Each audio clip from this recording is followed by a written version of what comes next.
Hey everyone, it's Mike here. Thought I'd try something a little bit different this year and just do a kind of update video, but also a bit of a retrospective about some of the things that have happened this year that you may have missed or maybe not, and just speak a bit more about some of the episodes and various releases and show you a different view for a change at my setup. Because, you know, this is where I do the majority of my work on the series, literally in my living room on this table here. Yeah, I've got these nice purple fluffy pads for when I'm animating. My laptop, which you may see flicker, the screen has got damaged a while ago when something hit it like years ago, so sometimes it flickers. Graphics tablet, which is actually like on the cheaper side, because when I originally got it, it was a bit of a gamble. Like I didn't know if it would work with Toon Boom, the animation software I use, so I kind of got it to try it out and just never upgraded. But you know, it just goes to show, even in what might be considered a limited setup, you can still achieve quite a lot of really cool things. Yeah, I just want to say straight off to everyone, thank you so much for watching the series. Thank you for watching this video. Thank you for watching the episodes, listening to the music, and a huge thank you to the X-RL7 Patreon family. You guys are incredible, and it really, really generally helps a lot. That on several ways. Obviously financially, because it's amazing that the support from Patreons and even Spotify and these places can actually help fund the show. The main expense being mixing, you know, takes quite a bit of money. That I can do many things with my skill sets, but I cannot mix, and that can cost quite a bit of money. So I'm really grateful when now not as much is coming out of my pocket in terms of getting that sort of thing done, but also like the moral and emotional support. You know, if you enjoy the show and you've commented, or you're part of the Discord community or anywhere, it's a really big motivational factor for me. I really appreciate it, because doing what's involved for X-RL7 takes a lot of work.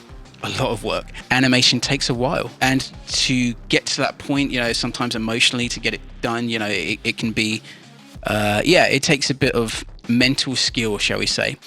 But enough of that. I just want to say thank you so much for supporting, and let's just talk about what's going on. Well, I want to show you some clips from some upcoming episodes to maybe whet your appetite for something that's coming up in 2023. But first, I thought it'd be fun to look back on the 4 episodes that were released this year, and just, you know, maybe say a few things about them that I wouldn't normally say, because I'm usually quite sparse with the detail I go in the backstage videos. I can talk about the details, it's nice to hear from the artists, but it might be interesting to hear something more off the cuff from me.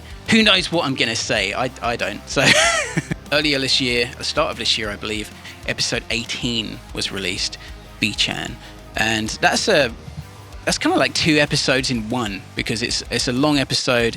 It took a lot of work to come together, and you know, like a year or more, I think, probably a year, you know, and it's a loving homage and, you know, poking fun a little bit at YouTube and the music community on YouTube specifically.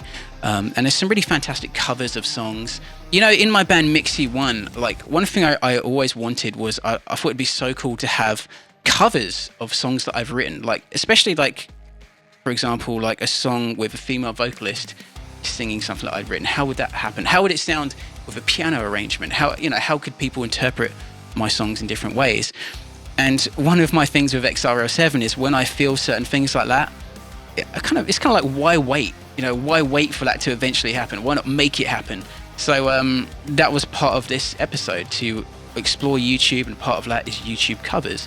So I contacted some very, very talented musicians who did some really awesome renditions of X-RL7 songs. Nikki Simmons does a phenomenal rockier version of Gatekeeper, sounds really metal. Her range is just insane. Patrick Russell does this fantastic synthwave version of Heart-Shaped Hole. We've got Andrew Boehner doing like a really cool metalcore version of Apotheosis Man. Annie Wallflower does this beautiful intimate rendition of Kindred, and Marlene Mendoza does a cool screamier version of The Conjuring. What a talent. So cool. So Marlene, she appears throughout the episode, and one thing she does is a reaction video, and we've got a skit on that. And I would have actually gone a bit harder with that, except Marlene does actually do reaction videos on her channel, so I didn't want to seem like I was I didn't want to come across too hardcore with that. But yeah, it's an interesting thing because my perspective on reaction videos is that I can see the positives of it. And as an artist, I can see that it really helps get the word out to a new audience that may not know about your work, and that can be invaluable and really incredible. So I can certainly see the positive rewards of that. And it's fun sometimes to see other people's reactions to the work. I've certainly watched a few reaction videos in my time, and I do enjoy them as well. But I also have this feeling about, make no mistake, you're basically taking someone else's art and putting it on your channel and sticking your face on it, basically. That element of it, and some people can be quite disingenuous with it, where they're really kind of playing up to the audience.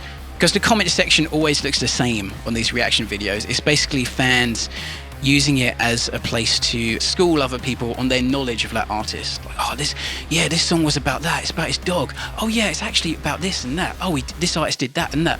And sometimes I think certain YouTube people take advantage of that. But me saying that, I fully recognize that there is a jealousy on my part, because when I see people that do what I would consider low effort videos and they get tons of views and subscribers, there is a little bit of envy on my part, because the amount of work I do for X-RL7, which is an original brand new content series, it's weird to me when I see someone that just stick a camera on themselves and just get loads of views. So I do feel a bit about that. But that said, I'm contemplating dancing with the devil and actually doing some reaction videos myself next year. I'm thinking it might be a fun thing to, maybe if Roggers, who plays Alfie, and myself check some stuff out and see some reactions. I think Roggers would be quite funny, because he's not as into metal as myself and some of the fan base. So that might be a fun thing. So, and hopefully it will draw some more people to check out the show. So it's something I'm toying with, so I'll say on air. So if there's something you'd like us to react to, why not drop a comment leave a suggestion in the comments, and maybe it's something that we'll look at in the new year, because why not? Certainly with animation, it does take a long time, and sometimes there'll be comments and they mean there's some... I know that they're intended very positively and with love, because you want to see more episodes, but sometimes people will be like, oh, are there going to be any more episodes of X-RL7? And the answer is yes! Yes, dude! It's just animation just takes so long. But I've made an effort this year to keep content flowing every week. So we have various side series, like we've got the Manager Musings, which are shorts, which Roggers and I will meet and basically cook up something for Alfie, and that's pretty cool. It's audio only, so it's like a fun skit we can get out. But if that's how they handle their meeting there, imagine how they do it in the kitchen. I said stop that order, we're leaving. Or the inspirations videos, which are basically looking at things that movies, media, all sorts of things that have influenced the show. And I've got to say a huge thank you to Lee Towson, aka Shooting Satellite, aka Smith, the voice of Smith, and a few other people in the series, because from after episode 3, he basically took that series and now does all the editing on that. So I basically just give him the voiceover, and he does some really funny, creative edits, and he's very, very good and a very, very talented guy. And do look Shooting Satellite up if you want edits or lyric videos or things, because he is really, really good. And that's something to keep content flowing. It's a lot of fun. And I'm always looking for something else which we can just keep stuff going, which still has value to it. It still isn't just a nothing video. We were doing the X-RL7 Connections series last year, where viewers could ask questions to the band, and that was a lot of fun. I really enjoyed that, and there were some really great creative questions. Does PJ not sing because he doesn't want to, or because he doesn't have the opportunity to do it? I did the Yeah live in Apotheosis Man once. But that was something which, again, it takes a while to animate. So any animation thing which is involved potentially slows down the main episodes. So, which is why, maybe reaction videos could be a fun thing to dip our feet into, and might get more eyes on the channel. I'm thinking out loud. So what else came out this year? We had episode 19, Jack Node, and the song Information. featuring Ted Phelps of Imperative Reaction. And yeah, I love this episode and I love this song. I really feel proud of the song. I think it came out really well. Yeah, it's a really fun one. It's a song which I kind of, normally when I write a track, I have a particular featured artist in mind and I'll write with them in mind. I'll write to their strengths. But with this song, the person I was originally speaking to very loosely, potentially to be in this episode, disappeared basically, and I decided to just write a song just as what I would do, I suppose. And then I did that, and then I had the trouble of like, well, who can I get to sing this? And I then discovered Imperative Reaction this year, and I was blown away. I thought Ted just had such an incredible, emotional, distinctive voice, and he could do all the screamy, growly stuff. So that was really cool. And then reached out to Ted and discovered he was a lovely person, and he featured on the track, added a few synths to the end, and I think somewhere else, which I can't remember, added a pad to the chorus, which is really cool. And it came out really well. And that episode, the themes of that episode, I always feel good when there's an episode which is funny, has a good song, and has some degree of social commentary. And that episode certainly has it with Information. Now, I don't normally talk about any of the commentary elements publicly so much, because I prefer to just express myself in the art, and I think that's the best way I can do it. And you know, with some of those things, like the X-RL7 is for everyone. If you have a different view and you don't agree with some things, but you still enjoy the show and it still makes you laugh, then that's great. You know, that's great. The show is for everyone. But yeah, there's certainly some themes which were expressed which parallel elements of real life, which I think are important themes to talk about. And with Information, I mean, it's like we live in a time now where you could turn on your TV and look at any news channel and you're getting very biased, slanted news towards something, some political idea or some social idea.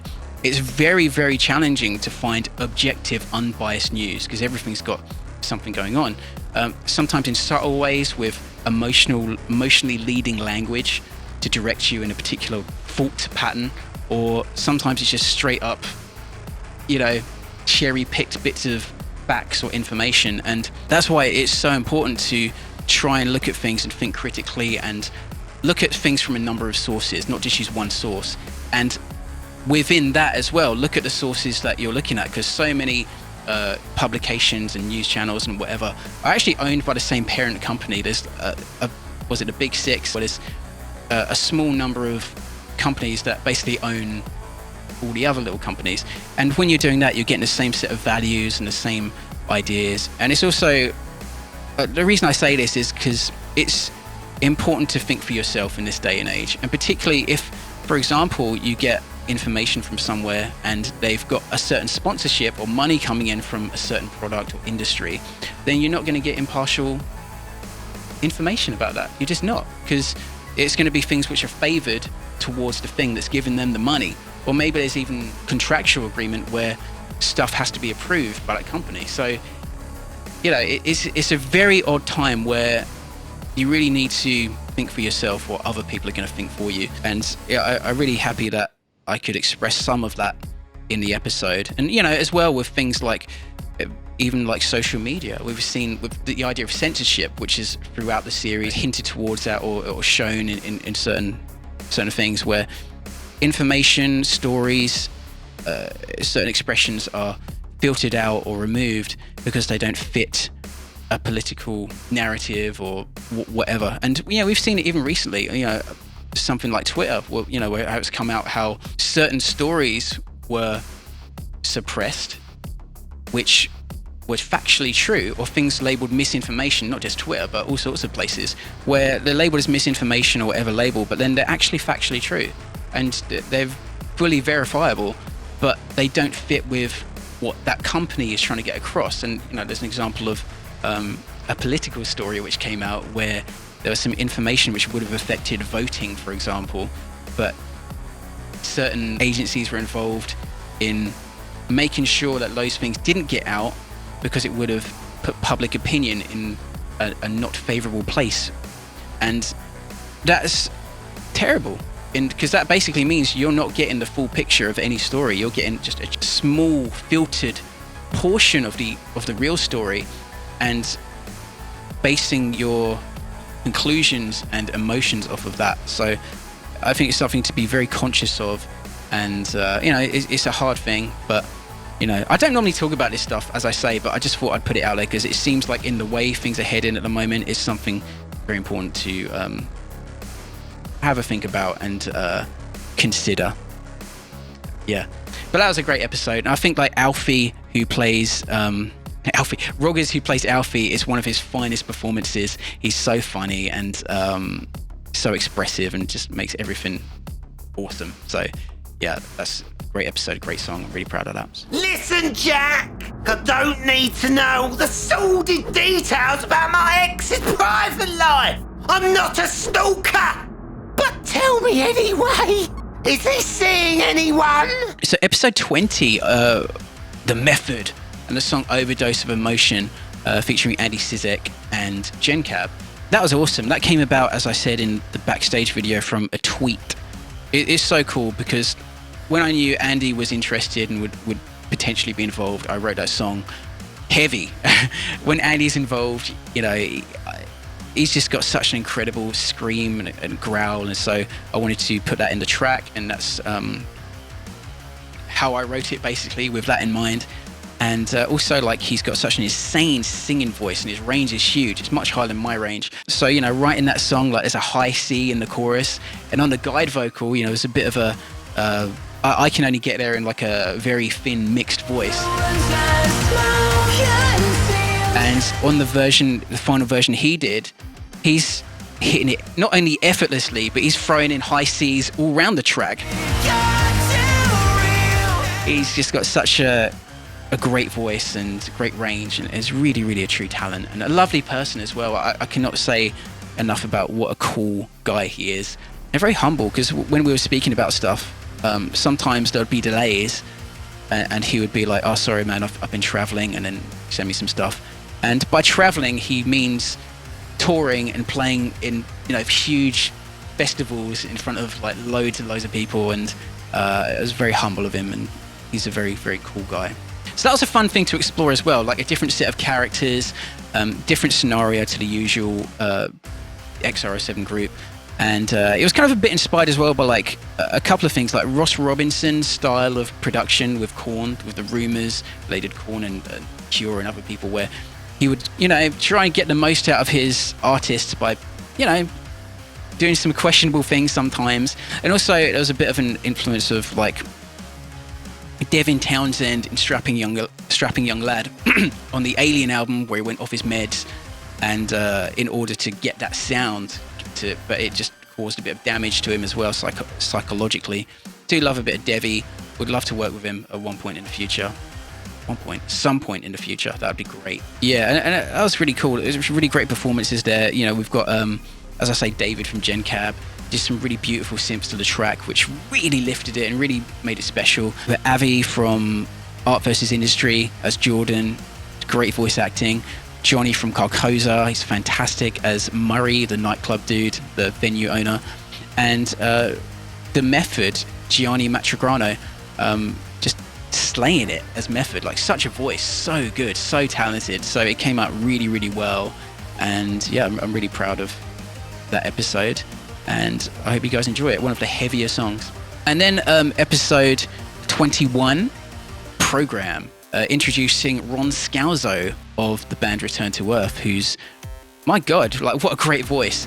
I'll tell you like how we hooked up is on episode 18, I paid a company to help promote the EP in the episode. And I worked with them on the first episode, like years ago, when we launched in July 2020, sorry. And that, we got an article on Metal Injection, and it seemed to work out in some ways. So I thought, with this episode, with lots of people involved, let's try that again. Let's see what happens. And it did nothing. It did nothing. Like, this second time around, it did so badly that I asked for a refund, and they kindly did. Gave me like a partial refund, because it just didn't get any coverage. It just didn't get any articles. I think it might have got one, I don't know. But yeah, it was a bit disappointing at that time. But the good positive that came out of it is it did reach the desk of Ron Scalzo, who is involved in independent music and things like that. He's got a great podcast called Independent Minded. I have to put it on the screen because it's escaped me at this moment. But he reached out to me and said he found out about the show and would love to be involved. And I had this song program basically sitting there, which I was working on originally with someone else in mind, and that person disappeared.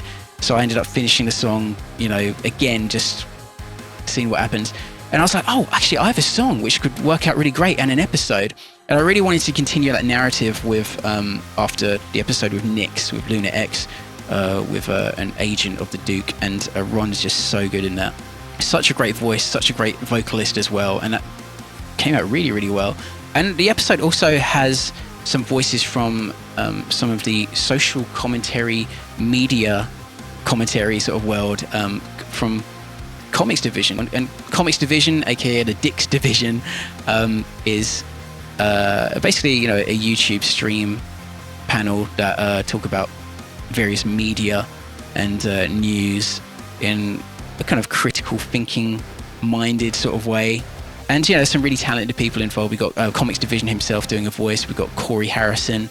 We've got Nick Weiser, and as I say, X-Ray Girl.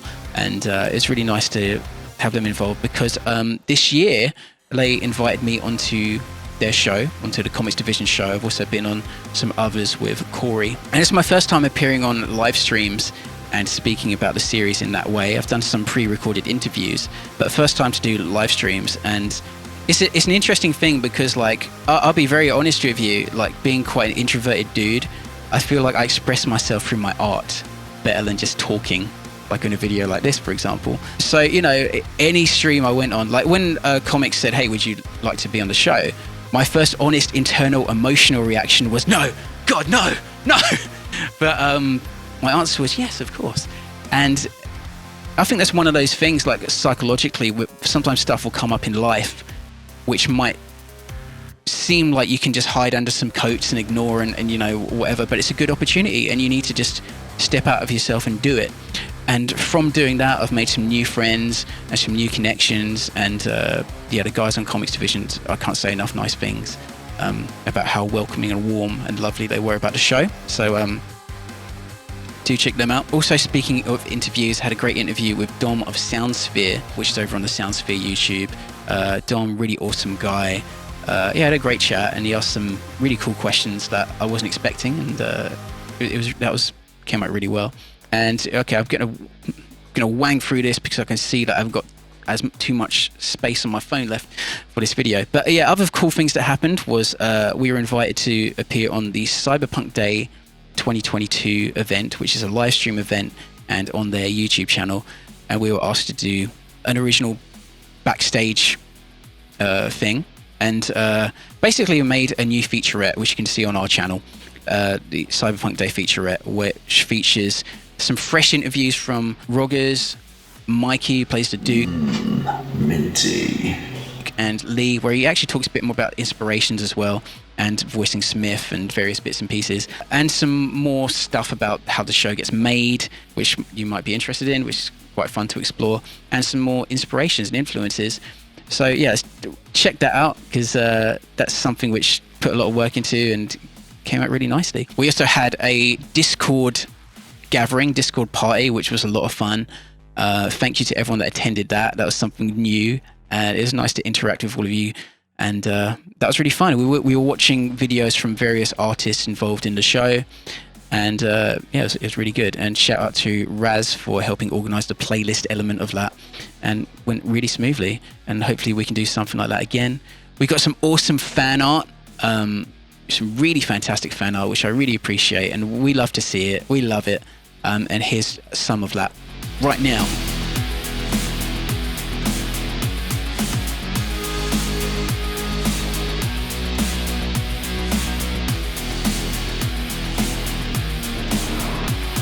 And without further ado, I thought I'll just play a couple of bits from some new episodes that are coming up. Just not much at all, just to give you a little tease.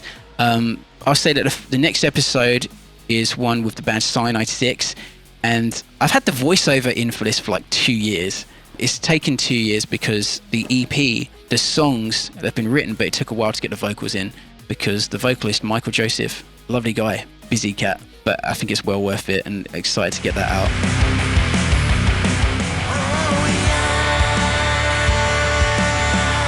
Meet your new songwriting team, The Hit Machine. Hi, how you doing? I was wondering who they were. And there's another episode coming up with lots of cool people appearing in it. Some people you'll recognize from previous episodes, some brand new voices/faces. This is Program. He's from District 2. That's going to be fun. And there's a whole bunch of other episodes like lined up as well, and a whole bunch of cool songs. So I'm really excited for what 2023 brings. So yeah, thank you for watching. Merry Christmas, Merry Winter Solstice, Yuletide, whatever you want. Happy New Year for, in a few days. I appreciate you all. I love you all for watching the show and for being a part of this journey. I really do. And sometimes I think why I don't always like doing videos like this is because speaking isn't... I feel like I said the wrong thing right there. I express myself better through my art, and I think I'm the most genuine and most authentic when I do that. And yeah, I appreciate you all, and thanks so much for being on this journey with us. As I say, please do consider helping us out by supporting the Patreon, get some cool rewards, backstage stuff, more behind the scenes, and different versions of the songs, versions of the instrumental with my original guide vocal. Because, yeah, like every song, I basically write on here, on this trusty acoustic, and write a guide vocal, put it to the digital world for artists to interpret, and you can hear the versions with me singing on. And yeah, so thanks so much, and here's to another great year of pixels, beats, and comedy. Much love, guys. Cheers.